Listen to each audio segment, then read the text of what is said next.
Jérémie, chapitre 16. La parole de l'Éternel me fut adressée en ces mots.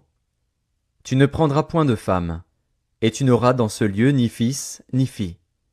Car ainsi parle l'Éternel sur les fils et les filles qui naîtront en ce lieu, sur leurs mères qui les auront enfantés, et sur leurs pères qui les auront engendrés dans ce pays. Ils mourront consumés par la maladie. On ne leur donnera ni larmes ni sépulture. Ils seront comme du fumier sur la terre. Ils périront par l'épée et par la famine. Et leurs cadavres serviront de pâture aux oiseaux du ciel et aux bêtes de la terre. Car ainsi parle l'Éternel, n'entre pas dans une maison de deuil, n'y va pas pleurer, te lamenter avec eux. Car j'ai retiré à ce peuple ma paix, dit l'Éternel, ma bonté et ma miséricorde. Grands et petits mourront dans ce pays. On ne leur donnera point de sépulture. On ne les pleurera point. On ne se fera point d'incision, et l'on ne se rasera pas pour eux.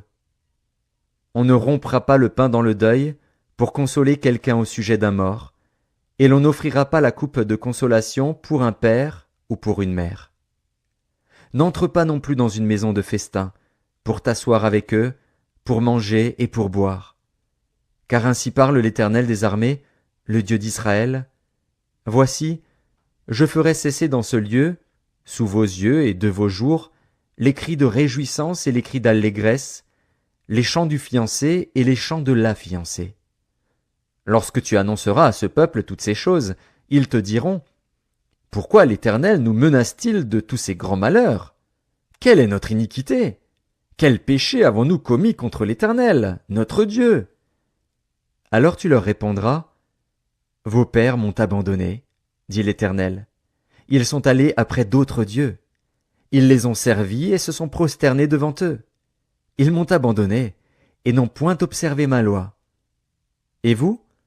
Vous avez fait le mal plus encore que vos pères. Et voici, vous suivez chacun les penchants de votre mauvais cœur, pour ne point m'écouter.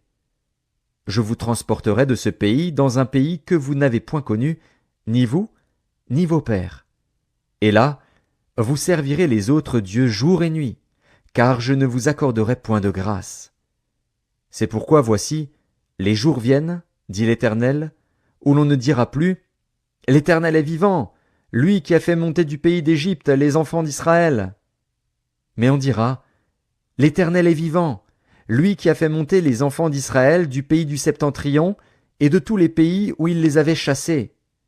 Je les ramènerai dans leur pays, que j'avais donné à leur père. Voici, j'envoie une multitude de pêcheurs, dit l'Éternel, et ils les pêcheront. Et après cela j'enverrai une multitude de chasseurs, et ils les chasseront de toutes les montagnes et de toutes les collines, et des fentes des rochers. Car mes yeux sont attentifs à toutes leurs voies, elles ne sont point cachées devant ma face, et leur iniquité ne se dérobe point à mes regards. Je leur donnerai d'abord le double salaire de leur iniquité et de leur péché, parce qu'ils ont profané mon pays, parce qu'ils ont rempli mon héritage des cadavres de leurs idoles et de leurs abominations. Éternel, ma force et mon appui, mon refuge au jour de la détresse.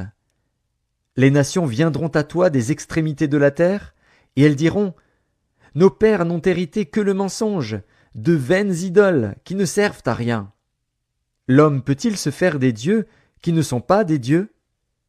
C'est pourquoi voici, je leur fais connaître, cette fois, je leur fais connaître ma puissance et ma force, et ils sauront que mon nom est l'Éternel.